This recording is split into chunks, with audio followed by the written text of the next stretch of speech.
سب سے پہلی بات، انسانیت کا اور نوع انسانی کا ازلی اور ابدی دشمن وہ ابلیس لعین ہے۔ یہ چونکہ چیزیں ایسی ہیں کہ جو ما وراء الطبیعات سے متعلق ہے۔ ابلیس جن ہے، جن انویزیبل ورلڈ سے تعلق رکھتا ہے، غیر مرئی جو نظر نہیں آتی۔ فرشتے انویزیبل ورلڈ سے تعلق رکھتے ہیں، غیر مرئی جو نظر نہیں آتے۔ یہ ہم جو ہے اور یہ حیوانات دنیا میں جو ہے یہ مرئی ہے، ویزیبل ہے۔ آج کا عام ذہن جو انسان کا بن چکا ہے، سائنٹزم جسے کہا جاتا ہے، سائنسی نقطہ نظر، اس کا عام لوگوں پر بھی اثر یہ ہوا ہے کہ جو انویزیبل ورلڈ ہے اس کی باتوں کی طرف توجہ نہیں کرتے۔ ہاں عقیدہ تو ہے کہ ہے، جن بھی ہے، فرشتے بھی ہیں، لیکن کوئی ان کی اہمیت ہماری نگاہوں میں نہیں۔ ساری نگاہیں مرکوز ہے visible world, physical world. Meta physics کا تو مضمون بھی اب سمجھ رہے ہیں کہ ختم کر دینا چاہیے، یونیورسٹیز سے فلسفے کے ڈپارٹمنٹس ختم ہو رہے ہیں، کیا ضرورت ہے اس کی؟ اصل شے یہ دنیا ہے، یہ عالم ہے، یہ کائنات ہے، یہ مادہ ہے، یہ حیات انسانی، حیات دنیاوی ہے۔ اس پر میرا جو مارکت الارا مضمون تھا 1967 کے جون میں جو چھپا تھا، اسلام کی نشرت ثانیہ کرنے کا اصل کام، کہ جو عہد حاضر کی جو تہذیب ہے اس کے 3 بنیادی اصول کیا ہیں؟ خدا ہے یا نہیں ہے چھوڑو، اس بحث میں نہ پڑھو، کائنات تو ہے نا، مادہ تو ہے نا، روح کوئی شے ہے یا نہیں ہے کیا پتا، کسی نے دیکھی نہیں آج تک، لہذا اس کے بارے میں گفتگو کا فائدہ کیا، وقت کا سیاح۔ عالم آخرہ کوئی ہے یا نہیں ہے کیا پتا، کس نے آ کے بتایا مرنے کے بعد، لہذا اس بحث میں نہ پڑھو، یہ عالم دنیا تو ہے نا، اٹس ویری مچ پریزنٹ، لہذا ساری توجہ اس پر صرف کرو۔ تو خدا کے مقابلے میں کائنات پر توجہ، روح کے مقابلے میں مادے اور جسم پر توجہ، حیات اخروی کے مقابلے میں حیات دنیاوی پر توجہ۔ یہ ہے اصل میں کرکس آف دی میٹر، اس تہذیب جدید کا خلاصہ یہ۔ دیکھیے اللہ تعالیٰ نے جو مخلوقات پیدا کی ہیں ان میں ایک تقسیم تو ہو سکتی ہے ذی حیات اور بغیر حیات، جاندار چیزیں اور بے جان چیزیں۔ بے جان چیزیں بے شمار، یہ تمام فلکیات، یہ پوری کائنات، یہ زمین، یہ پہاڑ، یہ شجر و حجر، کیا؟ لیکن ایک ہے جاندار۔ ان جانداروں میں ایک تقسیم ہے، 2 کا تعلق غیر مرئی دنیا سے ہے، انویزیبل ورلڈ سے۔ فرشتے جو دکھائی نہیں دیتے، ان کی پیدائش ہوئی ہے نور سے۔ دوسرے جنات جو انسانوں سے پہلے پیدا کیے گئے، آدم سے پہلے، وَالْجَانَّ خَلَقْنَاهُ مِن قَبْلُ مِن نَارِ السَّمُومِ، جنات کو تو ہم بہت پہلے پیدا کر چکے تھے آگ کی نور سے، وہ بھی نظر نہیں آتے۔ تیسرے انسان اور اس دنیا میں جتنے بھی حیوانات ہیں، ان کا جو مادہ ہے وہ ارض، یہ زمین ہے، یہ مٹی سے بنے، تراب سے بنے، کرسٹ آف دی ارتھ سے بنے۔ اب ان میں ایک تقسیم ہے، ایک وہ ہے ان تمام میں شعور تو ہے، حیوانات میں بھی شعور ہے، خود شعوری جسے کہتے ہیں سیلف کانشسنس، یہ صرف 3 میں ہے، فرشتہ، جن اور انسان۔ حیوانات میں خود شعوری نہیں ہے، کانشسنس ہے، سیلف کانشسنس نہیں ہے۔ تھوڑی سی بات سے سمجھا دوں آپ کو، میں دیکھ رہا ہوں، آپ مجھے دیکھ رہے ہیں، کتا بھی کوئی یہاں ہوتا تو مجھے دیکھ رہا ہوتا، لیکن کتے کو مجھے دیکھتے ہوئے یہ احساس نہیں ہوتا کہ میں دیکھ رہا ہوں، یعنی کتے کو یہ احساس نہیں ہوتا کہ وہ دیکھ رہا ہے، مجھے دیکھ تو رہا ہے، اس کو میں کا احساس نہیں ہے کچھ۔ میں جب دیکھ رہا ہوں تو میں سمجھتا ہوں میں دیکھ رہا ہوں، میں ہوں کوئی شے جو دیکھ رہا ہوں، یہ خود شعوری ہے، سیلف کانشسنس۔ کسی بھی کام کو کرتے ہوئے اپنے وجود کا احساس، میرا فیصلہ ہے، میری رائے ہے، یہ ہے در حقیقت سیلف کانشسنس، انا، سیلف، خودی۔ یہ حیوانات میں نہیں ہے، یہ ہے صرف ملائکہ، جنات اور انسان۔ اب یہاں مسئلہ پڑ گیا، بڑا پرپیچ مسئلہ۔ اللہ تعالیٰ نے پہلے ثانی ارواح کو پیدا کیا نور سے، پھر نار سے پیدا کیا، نار سے، آگ سے جنات کو، پھر مٹی سے بنایا، آدم کا حی اللہ، اس میں روح پھونک دی، اب آدم بن گئے۔ اعلان یہ کر دیا کہ خلافت عرضی جو ہے وہ آدم کو عطا کی جا رہی ہے. یہ پیش پڑ گیا. اس پر تھوڑا سا اشکال تو فرشتوں کو بھی ہوا. قرآن میں ہے سورہ بقرہ کے 4 رکوع میں اتجعل فیہا من یفسد فیہا ویسفک الدماء ونحن نسبح بحمدک ونقدس لک. پروردگار اس آدم کو تو خلافت دے رہا ہے، زمین کے اندر اختیار دے دے گا، یہ تو فساد کرے گا، کوریزی کرے گا، ہم تیری تسبیح و تحمید میں لگے ہوئے ہیں، جو بھی حکم ہو ارشاد ہو ہم بجا لاتے ہیں، تو ضرورت کیا ہے؟ اس کا جواب اللہ نے دیا انی اعلم ما لا تعلمون. میری مشیت، میری حکمت وہ میں ہی جانتا ہوں، ضروری نہیں کہ تم اس کو شیئر کر سکتے. لیکن یہ جنات میں سے ایک جن تھا عزازیل. اب دیکھیے کہ جنات کو ایک قرب حاصل ہے ملائکہ کے ساتھ. کیوں؟ وہ نور سے پیدا کیے گئے، یہ نار سے پیدا کیے، کتنا قرب ہے دونوں میں. انسان پیدا کیا گیا مٹی سے، مٹی انرٹ ہے، آگ بھڑکتی ہے، اوپر اٹھتی ہے، شعلہ زن ہوتی ہے، انرجی ہے اس میں. نور اور نار میں بڑا قرب ہے. اور عربی کے ایک قاعدے سے تو یہ ایک ہی لفظ ہے، مادہ ایک ہی ہے، حروف علت جو ہے ایک دوسرے کی جگہ آ جاتی. یہ قرب ہے، اگرچہ زمین و آسمان کا فرق ہے دونوں. فرشتہ نور سے پیدا کیا گیا ہے، وہ پاک ہے، وہ اللہ کے کسی حکم کی خلاف ورزی کر ہی نہیں سکتا. لا یعصون اللہ ما امرهم ویفعلون ما یؤمرون. وہ جو بھی اللہ تعالیٰ حکم دیتا ہے اس کی کوئی معصیت کی نافرمانی نہیں کرتے، بلکہ جو حکم لیا جاتا مان لیتے. ذرا سا اشکال ہوا تھا، پوچھ لیا، جواب مل گیا، خاموش ہو گئے بس. لیکن عزازیل نامی ایک جن تھا جو ایک تو جن ہونے کی نسبت سے فرشتوں سے کچھ نہ کچھ مماثلت تھی، قرب تھا. دوسرے یہ علم میں، زہد میں، عبادت میں اتنا اونچا تھا، اتنا اونچا تھا، اتنا اونچا تھا کہ یہ ملائکہ ہی کے صف میں شامل ہو گئے. اس نے علم بغاوت بلند کر دیا. جب حکم دیا گیا کہ سجدہ کرو آدم کو، اب یہ دیکھیے کس قدر یہ اہم مضمون ہے. اور آپ سوچ رہے ہیں یہ باتیں آج پہلی مرتبہ ہمیں اس طرح سنائی جا رہی ہیں. یہ باتیں تو علم میں آتی نہیں ہمارے. وجہ کیا ہے؟ آپ کو دلچسپی نہیں ان چیزوں سے. جدید تہذیب نے ان چیزوں کی اہمیت کو زیرو کر دیا. قرآن میں اہمیت کا عالم ہے، 7 جگہ یہ مضمون قرآن میں آیا ہے کہ فرشتوں کو ہم نے حکم دیا سجدہ کرو آدم کو، سب نے سجدہ کیا. فسجد الملائکۃ کلھم اجمعون، سارے کے سارے، کل کے کل، سب نے مل کر سجدہ کیا آدم کو. اللہ کے حکم سے فوراً تعمیل کر دی. الا ابلیس ابا واستکبر وکان من الکافرین. ابلیس نے نہیں کیا، انکار کیا، استکبار کیا، گھمنڈ کیا.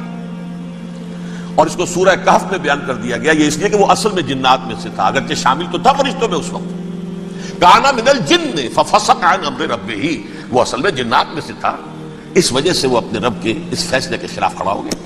سرکشی تھی اس میں.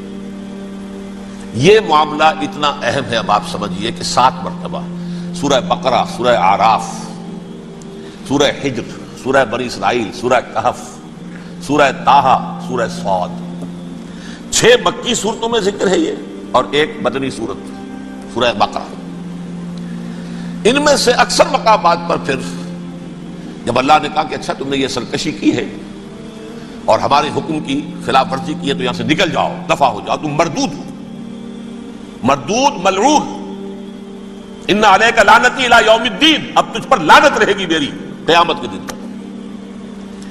اس نے کہا اچھا پروردگار پھر مجھے ذرا مہلت دے دے، رب فانظرنی الی یوم یبعثون، قیامت تک میری زندگی طویل کر دے. فذهب فإنك من المنظرین، کہہ دیا اچھا جاؤ، تمہاری یہ درخواست بھی ہم نے قبول کی. انہوں نے کہا پروردگار اب میں اس آدم کو بھی گمراہ کر کے چھوڑوں گا اور آدم کی نسل کو تباہ کر کے چھوڑوں گا. انتہائی شدید چیلنج کے انداز میں یہ قرآن مجید میں 4-5 مرتبہ مضمون آیا ہے. میں نے صرف 2 جگہ سے آپ کو اس وقت کوٹ کر کے سنایا تھا. سورہ اعراف میں اللہ تعالیٰ فرماتے ہیں قال، اس پر ابلیس نے کہا فبما اغویتنی، تو اے رب جو تو نے مجھے گمراہ کیا ہے، مجھے دلیل کر دیا، مجھ پر فوقیت دے دی اس کو. انا خیر منہ، میں اس سے بہتر ہوں. خلقتنی من نار وخلقتہ من طین، بنایا تو نے مجھے آگ سے اور اس کو بنایا مٹی سے. پھر مجھ سے مطالبہ کہ میں سجدہ کروں، اور میں نے سجدہ نہیں کیا تو نے مجھے ملعون قرار دے دیا. قال فبما اغویتنی لأقعدن لهم صراطک المستقیم، اب میں یہ نسل آدم کے لیے اس کو برباد کرنے کے لیے تیری سیدھی راہ کے اوپر گھات میں بیٹھوں گا، سیدھے راستے پر چلنے نہیں دوں گا. ثم لآتینہم من بین ایدیہم، پھر میں ان پر حملہ آور ہوں گا، ان کے سامنے سے بھی، ومن خلفہم، ان کے پیچھے سے بھی، وعن ایمانہم، ان کے داہنی جانب سے بھی، وعن شمائلہم، ان کے بائیں جانب سے بھی، ولا تجد اکثرہم شاکرین، اور تو دیکھے گا کہ ان کی اکثریت تیری شکر گزار بندوں پر مشتمل نہیں ہوگی. یہ چیلنج تھا. اور ایک چھوٹا سا چیلنج جو سورہ صاد میں آیا ہے، اور یہاں تو اس نے اللہ کے جلال کی قسم کھا کر کہا، قال فبعزتک لأغوینہم اجمعین، اے رب تیری عزت، تیرے جلال کی قسم ہے میں ان سب کو گمراہ کر کے چھوڑوں گا، الا عبادک منہم المخلصین، سوائے ان میں سے وہ کچھ لوگ جنہیں تو خالص اپنا بندہ بنا لے، جنہیں تو اپنا بندہ بنا لے. مخلص، مخلص نہیں، مخلص یہ مفعول ہے، فاعل نہیں ہے، جسے تو بنا لے. بعض لوگوں کو اللہ چن لیتا ہے، هو اجتباکم، تمہیں چن لیا ہے. استفاء، اجتباء، وہ بچیں گے جن کو تو اپنی خاص امان میں لے لے گا، باقی میں سب کو گمراہ کر کے چھوڑوں. یہ ہے اصل دنیا میں نوع انسانی کا ابدی دشمن، ازلی سے ابدی تک.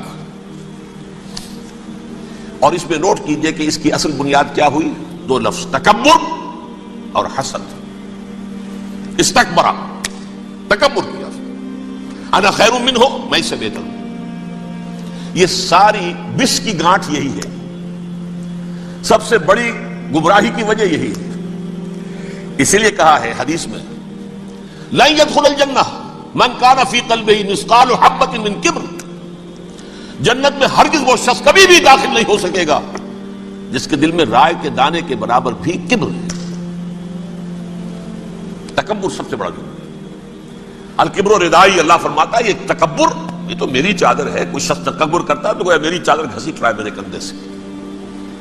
عرب میں کسی شخص کی توہین کرنی ہوتی تھی تو اس کی چادر گھسیٹتے تھے، ننگا کر دیا گویا کہ یہ میری ردائی ہے. الکبر ردائی، یہ میری چادر ہے، یہ جامہ مجھے زیب دیتا ہے، مجھ پر راستہ تھا.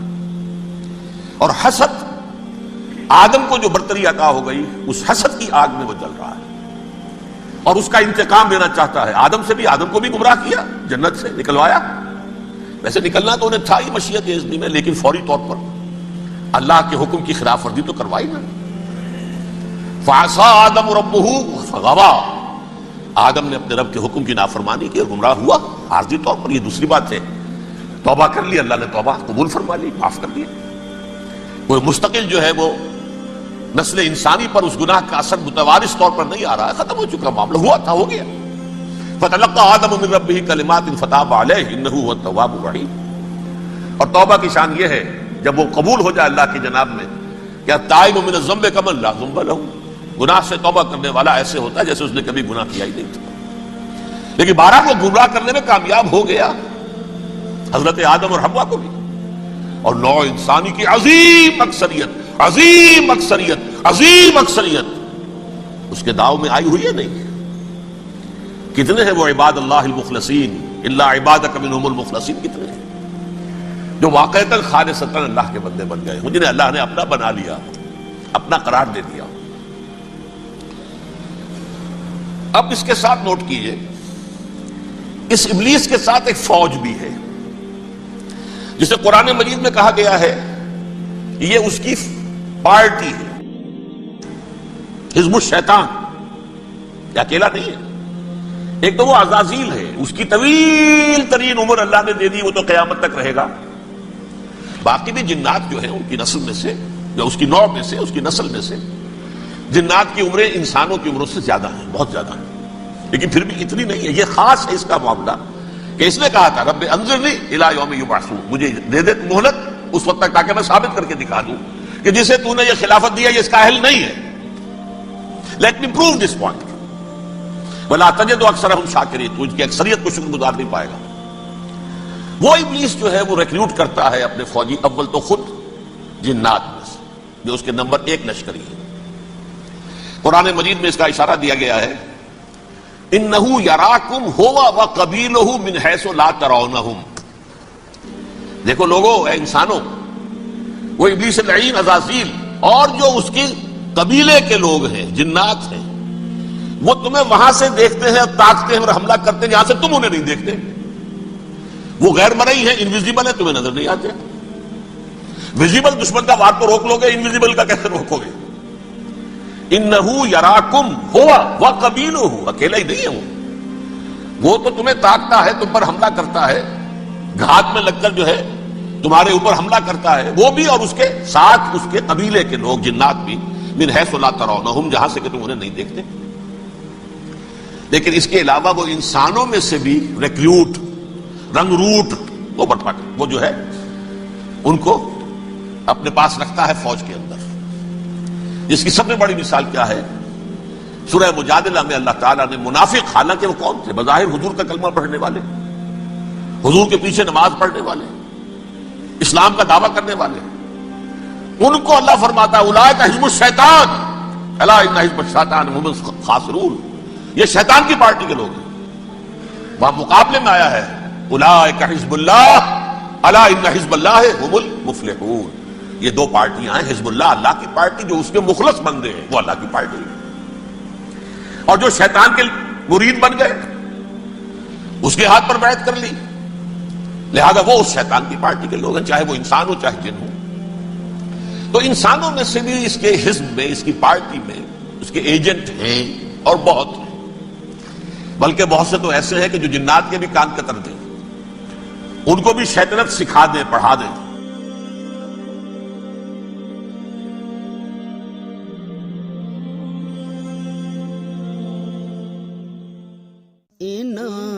اکھیاں نہ ویکھیا نہیں اللہ، انہاں اکھیاں نہ ویکھیا نہیں اللہ، اساں تے سونا یار ویکھیا، انہاں اکھیاں نہ ویکھیا نہیں اللہ، اساں تے سونا یار ویکھیا، انہاں اکھیاں